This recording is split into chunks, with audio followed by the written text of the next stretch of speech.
Hey there, guys. Welcome to day 3. Today we're talking about we become what we behold. So if you ever known anyone, or maybe you've gone yourself to another country, maybe you've lived there for a while, or you've been stationed somewhere in the military, or you've just been around a different culture, and you start becoming like them. You say things that they say, maybe some phrases, or you start doing things that they do. You become like that culture that you're immersed in.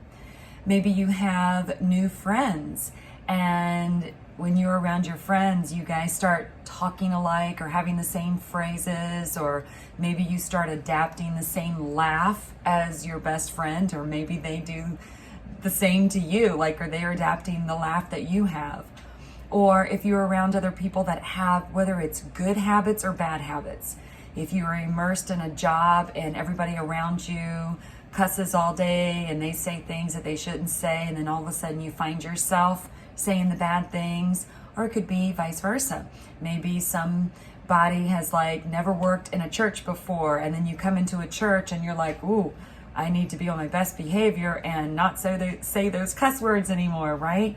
We become like the people we're around. Whatever it is that we are focused on, we start becoming like that. So I think about that with my kids, raising children. When they were little, you better believe my husband and I chose their friends. And as they are getting older, they've learned the type of friends that would be a good influence on them and the type that would be a bad influence on them. And especially as we are growing and we have these goals in our minds of who we want to be and who we want to become, we need to be around those like-minded people. We need to be around those people that know more than what we do, or have already obtained the goal that we are seeking after, because we truly do become what we behold.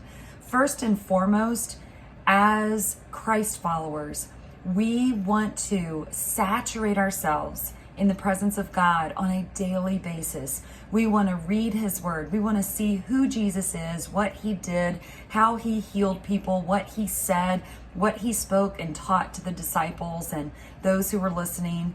We want to be around those other godly people who are already walking the walk and talking the talk. They are doing the thing and they are sincere.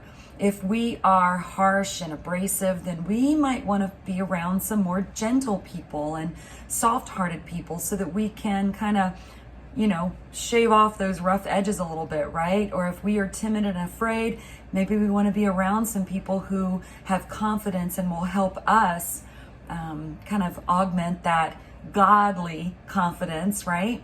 So I also want to apply that to our challenge group. We want healthy lifestyles, body, soul, and spirit. I want you to take some time today and think about those areas that you want to grow in, and think about who are the people around you that have already succeeded in those areas, or maybe they are at a level that you would love to be in, or maybe there are things that you could incorporate into your day. So let's say that you want to become fill in the blank. What kind of reading materials, what kind of podcasts, what kind of conversations and friends and resources that are out there that you can immerse yourself in, that you can gravitate towards, that you can grab these resources and really spend some time. So for fitness, let me just say this.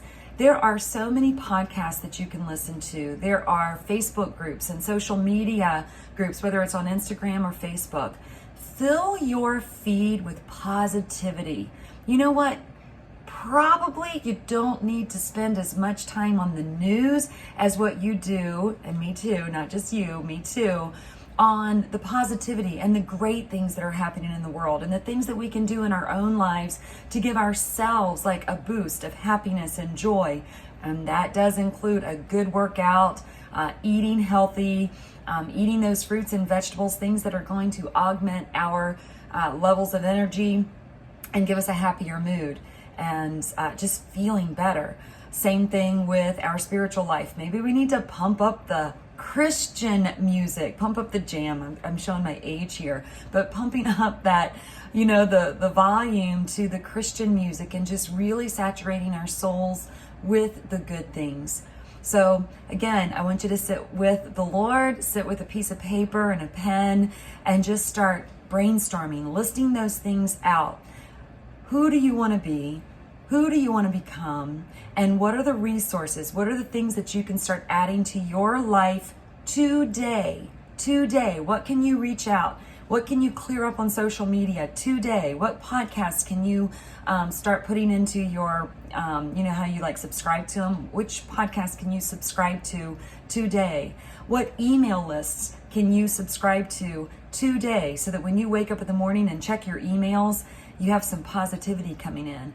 Who are the people you need to spend some more time with, and you can text and say, hey, want to grab a coffee? Want to hang out and we'll, grab some dinner or lunch? Who can you reach out to today? Okay, because today is the day of change. We become what we behold. Okay? All right, you guys, so glad to be here on this journey with you. Love you, and we will see you tomorrow.